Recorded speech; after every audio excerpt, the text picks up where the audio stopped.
Eswatini, a country of breathtaking beauty, nestled in the heart of southern Africa, was struck by a storm in 1986, the HIV/AIDS crisis.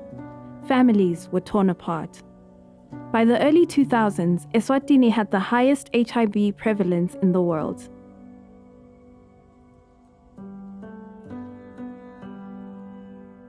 Children were left orphaned, vulnerable, and desperate. The HIV/AIDS pandemic ravaged through the country, breaking families, emptying schools, and leaving a generation of children vulnerable and alone.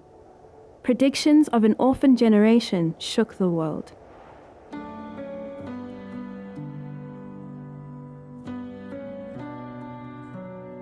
Hundreds of abandoned and abused children living without hope on the streets of Msunduza, near a local shebeen. Seeing this immense suffering, God called Kevin and Helen Ward to action. With profound compassion and unwavering faith, they left their family business and stepped into Eswatini's brokenness, refusing to believe this was a lost generation. Their first act of hope was transforming a derelict shebeen into a soup kitchen, offering food, showers, and the life-changing promise of the gospel to these vulnerable children.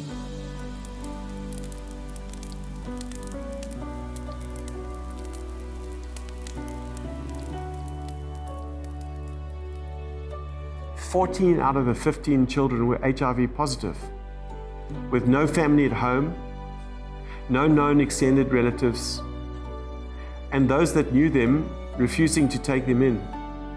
These children had gone to the street hoping to find security, only to be abused and exploited." But as the need deepened, so did the call. A bowl of soup and a safe place for the day were no longer enough.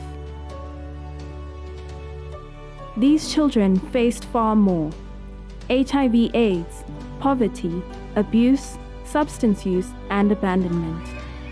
After eating, they returned to the streets, continuing dangerous habits like smoking, stealing, and joining gangs for a sense of belonging. In response, Kevin and Helen opened their first home to offer full-time care and a safe place for orphaned and vulnerable children to call home. The wards realized that healing required more than momentary relief. It demanded a home, stability, and love. So, with open hearts and limited means, God led them to take the next bold step. In 1998, the wards opened a residential home in Emafini to care for boys rescued from the streets. Donated by Kevin's father, the home provided shelter and simple meals. Though built from mud and sticks with a pit latrine and iron sheet kitchen, it laid the foundation for what would become the Teen Challenge Men's Center, the only men's drug rehab facility in Eswatini at the time. While running the men's home in Emafini, Helen and Kevin also opened a children's home with just $214 and no house, renting until the Palmer family gifted them 4 homes in Ezulwini, known as 10 Downing Street. In 2004, with support from Teen Challenge UK and John Macy, a 15-acre farm in Hawane became the new children's home. 10 Downing Street was then transformed into a life skills center and eventually Elusitweni Women's Center in 2007, a refuge for women and children escaping abuse. The work we'd started with the soup kitchens, rehabilitation centers, and the children's homes had brought hope to many. But the crisis was far from over. The number of children needing safe and secure homes grew each day. I remember us thinking, how could we possibly address such an enormous need? As men found restoration in the men's center, free from drug and solvent dependency, and women experienced healing and forgiveness through the women's center, hope continued to rise. At Hawane, the children's home grew steadily, each housing 6 to 8 children lovingly cared for by a dedicated house mother. And as the list of children in need grew longer, God, in His faithfulness, continued to provide a way. We learned about a place called Bulembu in the north of the country. It was a former mining town, abandoned and left in ruins.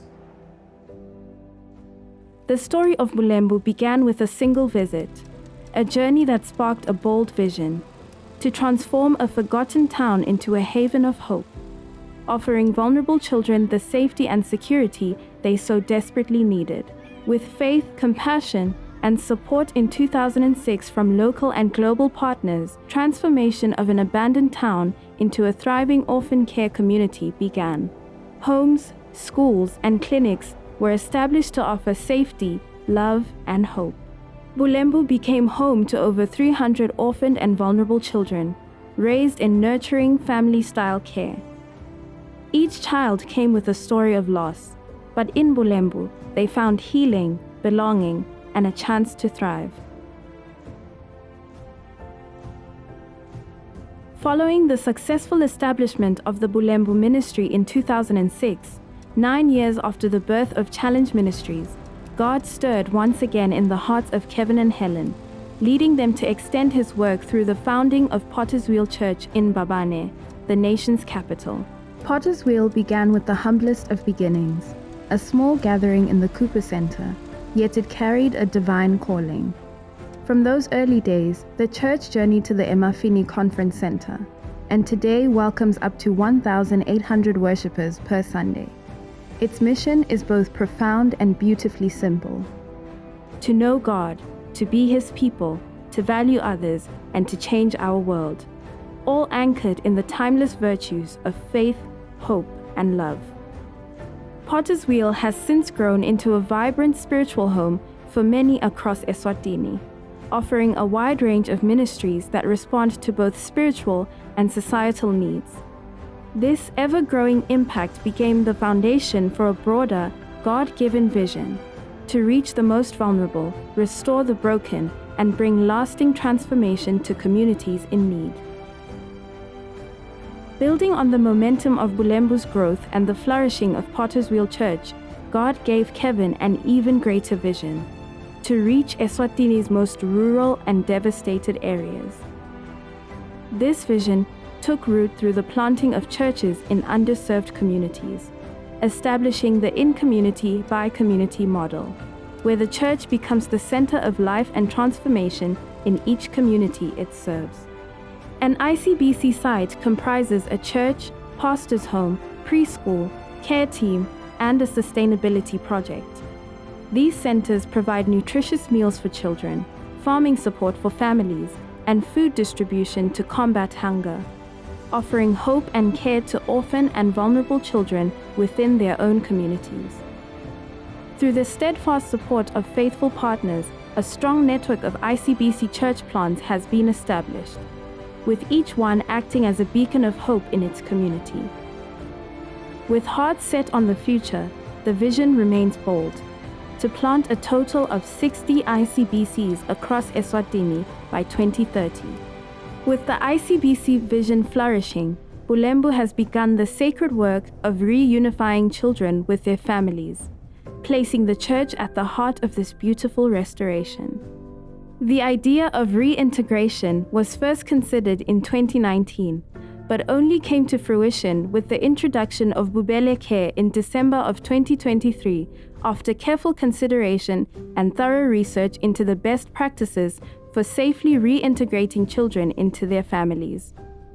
Bubele Care is at the heart of this child reunification process, ensuring that children are successfully reunified with their families in safe, loving homes where possible. Truly, this is a God-sized vision that continues to unfold.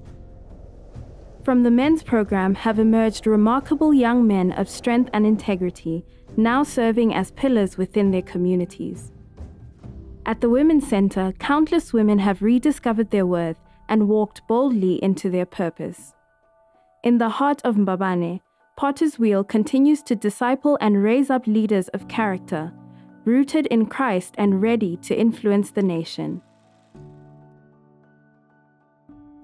We have witnessed God transform a nation, one life at a time. What a profound privilege it has been to partner with Him in this redemptive work. Thank you for walking this journey with us.